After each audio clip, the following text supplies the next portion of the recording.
I thought, you know, 8-Track Museum, wow, those are three words that were never meant to be used together. The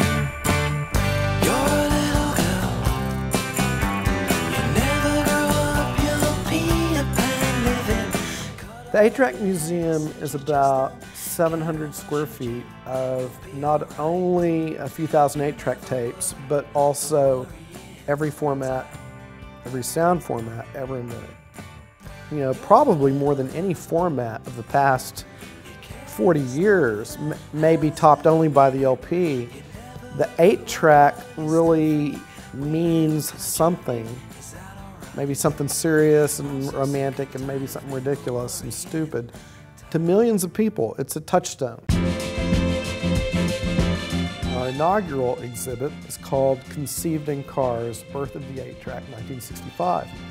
You have to take a step back and put yourself in the context of 1965, where your only choice for music in a car for many, many years had been the radio.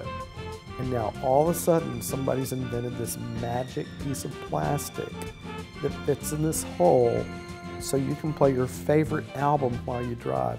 That's nothing less than revolutionary.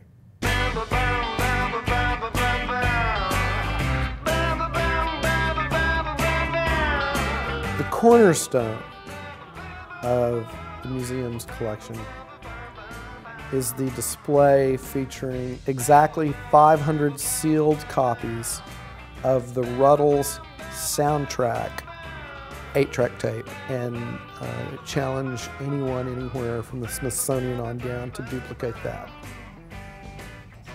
That's not figuratively, I mean, I'm literally challenging the Smithsonian to a track off. It's on. My personal favorite would be the Velvet Underground and Nico, the first, you know, the banana cover album, except that the 8-track didn't have a banana. It's just all white with Andy Warhol's signature at the bottom. I also have a weakness for first edition Bob Dylan 8-tracks. The largest feature is the Beatles collection.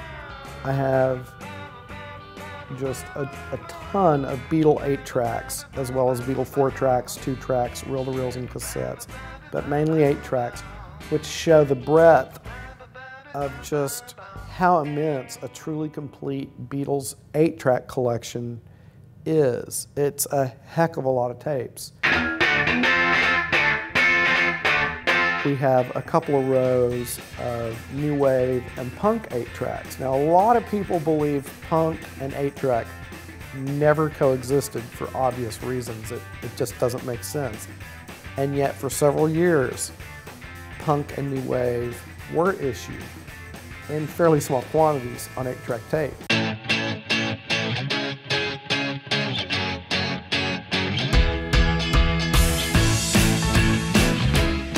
What I really want people to know about the 8-Track Museum is it's not just about the 8-tracks. It's about every format ever made, from the wax cylinders of the 1800s up through the 8-track of the 1960s, along with the LPs, and certainly including, you know, the iPod in the 2000s.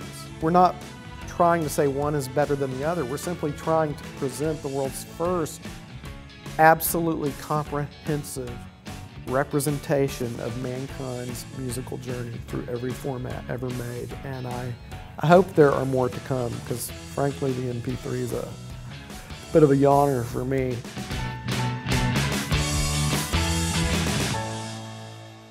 I'm snooty. I'm a very snooty curator, and I admit it. And I have really bad hair.